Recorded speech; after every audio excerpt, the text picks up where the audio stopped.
ने कहा है ये कि हारने वाला जो लोग होता है हतोत्साह हो जाता है। हम ही 1990 में 182 वोट से हारे थे और हम छोड़ करके चले गए थे। अगर हम रिकाउंटिंग मांगते तो हो सकता था हम जीत जाते। आज बिहार में 4-5 जगह ऐसा है जो विरोधी दल के साथ भी है और सत्ता पक्ष के साथ है। जहाँ रिकाउंटिंग मांगा वो जीत गया और सब करीब जीत गया है। जहाँ जहाँ रिकाउंटिंग मांगा है, चाहे विरोधी दल के मांगा हो, चाहे पक्ष का मांगा हो, चाहे गोपालगंज का मामला हो, चाहे भभुआ का मामला हो, सब जगह है। और लास्ट ईयर यानी 2020 में इन्हीं के साथ घटना हुई थी, हार रहे थे और उस समय थे तो पदाधिकारी, उनसे हमने कहा वो अच्छे पदाधिकारी थे, सुशासन उनका अच्छा था और जो न्यायिक पदाधिकारी होता है वो निश्चित रूप में जो कैंडिडेट मांगता है उसका विचार करता है। हम 1991 में जो लड़ रहे थे, 90 में जो 182 वोट से आ रहे थे, आदित्य स्वरूप नाम करके कलेक्टर थे और पर्यवेक्षक थे, हमको रिकाउंटिंग नहीं दिया और हम हार गए।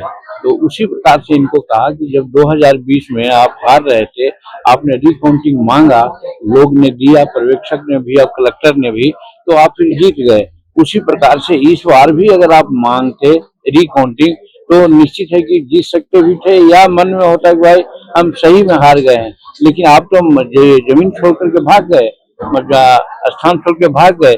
ये बड़ा हम लोग के लिए दुखद बात है। हम 6 सीट लड़े थे, 5 सीट जीत गए थे। 1 सीट भी हम अगर जीत जाते हमारा 100% स्कोर होता। जितना हारने वाला को चोट नहीं लगी थी उतना हमको एक बीइंग उस पार्टी का हेड के नाते हमको चोट लगी। आज 100% हमको स्कोर होता, हम सबको कहते कि हमारा स्कोर 100% है, आप लोगों ने कम सीट दिया जिसके चलते ये हुआ। अगर ज्यादा सीट देते तो हम ज्यादा जीतते। तो ये कहकर के कार्यकर्ताओं को मनोबल बढ़ा रहे थे। और ये बात सही है कि सब अफसर एक समान नहीं होता है। वो 2020 की बात मैं कह रहा हूँ, उस समय पर्यवेक्षक भी थे, पदाधिकारी भी थे, वो बड़े अच्छे थे। जैसे ही कहा हमने मांगा, दिया उन लोगों ने और देखिए चुनाव हम लोग जीत गए। इस बार भी प्रतीक्षा किया जा रहा था, लोग मांग देख रहे थे कि भाई कोई भी तो विरोध करे, कोई भी तो मांगे रिकाउंटिंग, लेकिन हमारे लोग मैदान छोड़ के भाग गए तो हम हार गए। तो कहने का मतलब कि जो हारने वाला है उसको मनोबल इतना नहीं गिरना चाहिए कि तुरंत छोड़ के भाग जाए। उसको करना चाहिए, प्रोटेस्ट करना चाहिए। जिससे कि उदाहरण दे रहे हैं, 4-5 जगह ऐसा इस बार हुआ है कि 2-3 गो जो है विरोधी दल के लोग जीत गए रिकाउंटिंग मांग करके, और 2-3 क्षेत्र में हमारा एनडीए के लोग भी जीत गए। तो रिकाउंटिंग मांगा सो जीत गए, तो रिकाउंटिंग मांग के जीत जाते। यही मैं कह रहा था। इसमें गलत बात क्या हो रही थी जो आप लोग इधर उधर की बात बोल देते हैं और कर देते हैं, तो ये तो गलत बात है। अरे क्या हो रही है? हाँ चलिए, देखिए हिजाब का मामला को बेवजह लोग तूल दे रहे हैं। हम कहते हैं, हमसे भी दिल्ली में पूछ रही थी एक पत्रकार जड़ने वाली कॉरेस्पॉन्डेंट, उसका बाल ऐसे आंख पर गिर रहा था।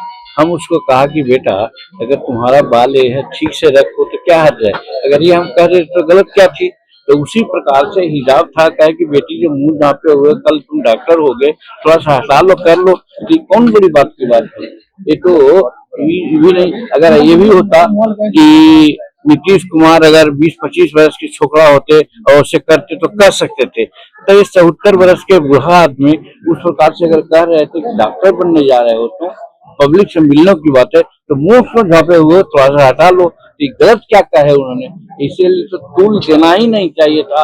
और जो धमकी दे रहे हैं, इसी प्रकार के कठमुल्ला लोग होते हैं जो समाज को बर्बाद करते हैं, समाज में विभेद पैदा करते हैं। इसलिए इसको तूल देना ही नहीं चाहिए। और हम धन्यवाद देते हैं उस बच्ची का कि बाद में हमको मालूम हुआ कि वो तैयार है कि मैं जॉब करूंगा, और उनके परिवार लोग भी कहते हैं कि इसको तूल नहीं देना चाहिए।